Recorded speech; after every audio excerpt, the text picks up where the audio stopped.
आज हम आप लोगों को क्या पढ़ाएंगे? आर्टिकल। क्या पढ़ाएंगे? आर्टिकल। क्या पढ़ाएंगे? यहाँ लिखा हुआ आर्टिकल है ना जी। आर्टिकल हम आप लोगों को पढ़ाने जा रहे हैं और आर्टिकल यहाँ पर लिखा हुआ है a and the. A and और ये तीन तरह के आर्टिकल होते हैं। कितने तरह के आर्टिकल होते हैं? तीन तरह के आर्टिकल होते हैं। कौन कौन होते हैं? ए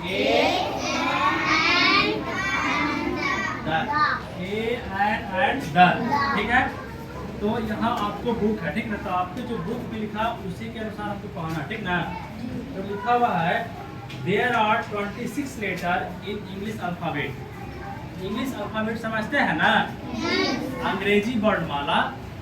अंग्रेजी जो वर्णमाला होते हैं उसमें टोटल कितने लेटर होते हैं? 26। कितने होते हैं? 26 है ना। इंग्लिश अल्फाबेट में कितने लेटर होते हैं? 26 है ना। English alphabet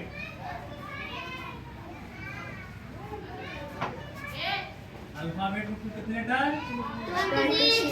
26। जिसमें से the vowels are only 5 in the number, the rest are consonant। मतलब ये 26 लेटर है, इसमें से 5 क्या है? वॉवेल है। 5 क्या है? बाकी 5 को छोड़कर जो बच गया वो क्या हो गया? कॉन्सोनेंट। क्या हो गया? Consonant. E I O you, ये आपका क्या हो गया? वॉवेल। क्या हो गया? 1 2 3 4 5। 5 का है ना जी? ये 5 क्या है? वॉवेल। क्या है?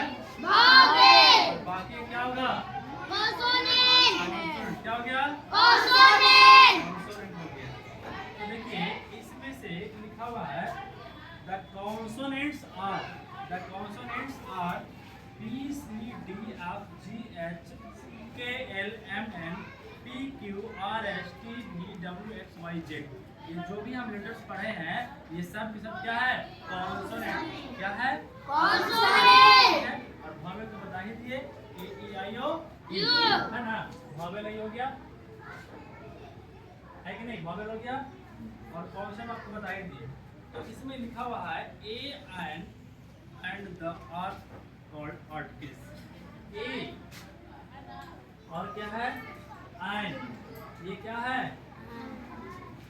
A and the are articles.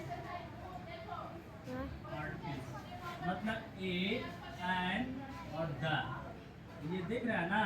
A and और ये क्या है? आर्टिकल। क्या है? आर्टिकल। ए एंड द क्या है? आर्टिकल है आप लोग का, है ना। और इसी आर्टिकल के बारे में पढ़ना है, ठीक है। लिखा हुआ है यहाँ पर कि a and an are called indefinite article. मतलब ए और क्या है? एन। ए और एन जो है ये क्या है? आर इनडेफिनिट आर्टिकल, है ना जी। ए एन जो है आपका क्या है? Indefinite article. क्या है? Indefinite article. एक होता है डेफिनिट आर्टिकल और एक होता है इनडेफिनिट आर्टिकल। डेफिनिट आर्टिकल और इनडेफिनिट आर्टिकल क्या है उसके बारे में जानेंगे। तो ये जो बता रहे हैं ए और एन है, ये क्या है? इनडेफिनिट आर्टिकल मतलब अनिश्चित। इनडेफिनिट मतलब क्या होता है? अनिश्चित, जिसका कोई निश्चित ना हो, जिसका कोई निश्चित नहीं हो। जिसका कोई निश्चित रहेगा तब उसमें दा वाला आर्टिकल का यूज होगा। कौन सा आर्टिकल का यूज होगा? दा वाला आर्टिकल का यूज होगा। लेकिन ए और एन क्या है? Indefinite article. क्या है? और द जो है आपका टी एच द, ये क्या हो गया? Definite article. क्या हो गया? Definite article. ठीक है, समझ रहे कि नहीं समझ रहे हैं? अब यहाँ पर कुछ और समझना ध्यान से। लिखा हुआ है कि an is used before a words beginning with a vowel sound. मतलब एन का यूज कब करना है और ए का यूज कब करना है, ये दो चीज के बारे में हमको समझना है कि ए का प्रयोग कब करेंगे और एन का प्रयोग कब करेंगे। तो यहाँ लिखा हुआ है A is use before the word beginnings with consonant sound और an is use before the words beginning with vowel sound. मतलब ए का प्रयोग जो हम करेंगे कब जानते हैं, A is use before a words, किसी वर्ड के पहले यूज करेंगे, बिफोर ए वर्ड किसी वर्ड के पहले यूज करेंगे, किसका, ए का, किसका, ए का, beginning with sound consonant sound, जो कि कॉन्सोनेंट साउंड से उच्चारण शुरू करते हैं। जिस वर्ड का उच्चारण हम कॉन्सोनेंट साउंड से करते हैं उस वर्ड के पहले, बिफोर द वर्ड, उसके पहले हम क्या प्रयोग करेंगे, ए का प्रयोग करेंगे। किसका प्रयोग करेंगे, ए का, है ना। तो यहाँ पर तो द आर्टिकल हम बता ही दिए थे, डिफिट आर्टिकल है ये सब, इसको ऐसे करते हैं। तो देखिए फिर क्या है, ion is used for words. Ion का प्रयोग कब करेंगे जानते हैं, आयन का प्रयोग करेंगे कोई वॉवेल साउंड से शुरू होता है, कोई वॉवेल साउंड से कोई वर्ड शुरू होता है, उसके पहले हम लोग आयन का प्रयोग करेंगे। तो हम लिख देते हैं, ध्यान से सीख लीजिएगा। लिखा हुआ है A is used, A is used, A is used before a word, before a word, before a word beginning with a consonant sound,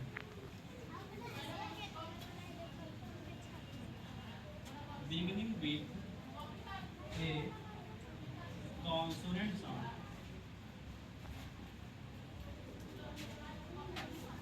consonant sound। फिर क्या है, ion,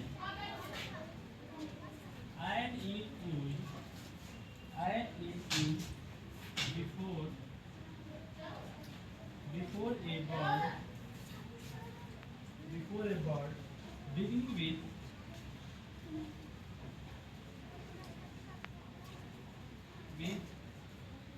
a vowel sound, vowel sound, vowel sound।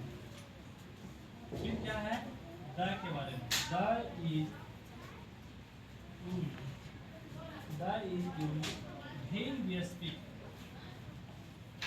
when we speak, when we speak of a particular,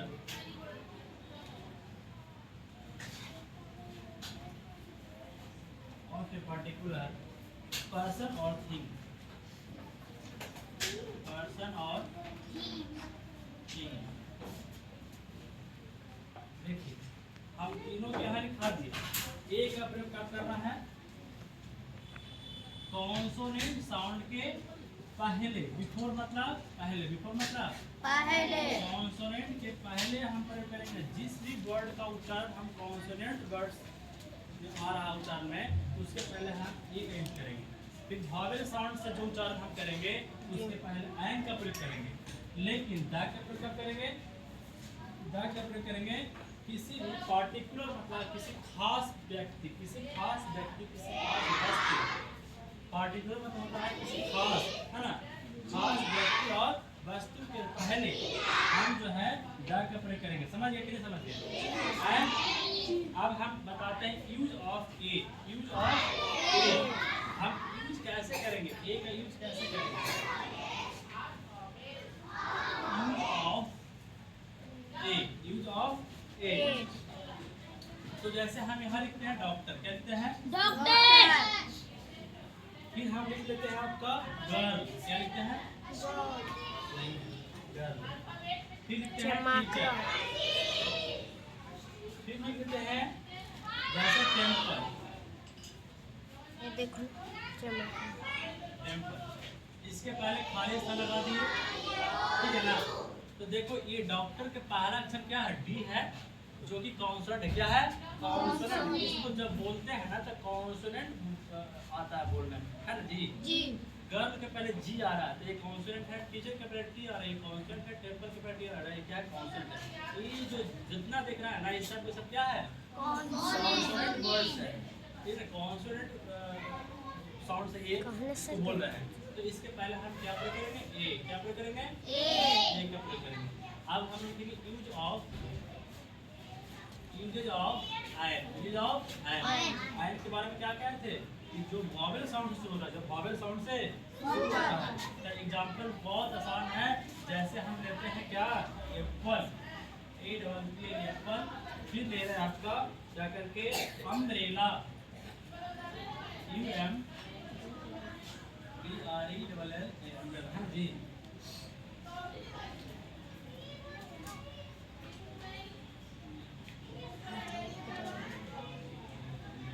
फिर क्या है ant, A N T ant. देखो apple के पहले ए क्या है वॉवेल है ना, वॉवेल है ना, क्या प्रयोग करेंगे एन। अम्ब्रेला का पहले यू है तो यू वॉवेल है कि नहीं जी, है ना जी, एन प्रयोग क्या प्रयोग करेंगे एन। आंट मतलब जी, इसके पहले क्या आ रहा है ए आ रहा है जी, तो क्या प्रयोग करेंगे एन। समझ में आया कि नहीं जी, है ना। ए का प्रयोग कब करेंगे और एन का प्रयोग कब करेंगे। ए का प्रयोग कब करेंगे जबकि कोई वॉवेल साउंड नहीं होगा, कॉन्सोनेंट साउंड होगा। लेकिन एन का प्रयोग कब करेंगे जब कोई क्या होगा कॉन्सोनेंट साउंड नहीं, वॉवेल साउंड होगा, है ना जी। तो ये समझ में आया कि नहीं समझ में आया जी, है। जी। अब हम पढ़ेंगे इसके बाद use of the, use of यहाँ लिख देते हैं शॉर्ट में यूज ऑफ द का यूज पढ़ेंगे द का, ठीक है। तो द का हम क्या कहते हैं कि जब कोई पर्टिकुलर पर्सन और थिंग, कोई विशेष कोई खास व्यक्ति वस्तु स्थान जगह का नाम है तो उसके पहले हम जो है किसका प्रयोग करेंगे द का। क्या करेंगे द का। आज फॉर एग्जांपल जैसे कहने का मतलब है हम लेते हैं लिखते हैं moon, M double O N moon. बताओ ये पार्टिकुलर है कि नहीं है जी, ये जो मून को देख रहा है ये जी। दुनिया में केवल एक ही है, इसके सिवा और कोई मून नहीं है। तो दुनिया में जो केवल एक हो जो पार्टिकुलर हो पर्सन जो जिसके साथ दुनिया में कुछ है ही नहीं, है ना, प्रॉपर हो, प्रॉपर मतलब खास, तो उसके बाद द का प्रयोग करें द मून। अब सन, द सन, क्योंकि सन एक ही है ना जी, है, इसके साथ कोई नहीं है, नहीं ना है। और देखिए हम लिखते हैं रेड फोर्ट, क्या लिखते हैं रेड फोर्ट। रेड फोर्ट मतलब लाल किला, एक ही भी लाल किला है कि और भी लाल किला है जी, नहीं ना है, जो केवल एक ही हो, खास हो, समझ रहे हैं ना। और भी लिख सकते हैं जैसे ताजमहल, ताजमहल,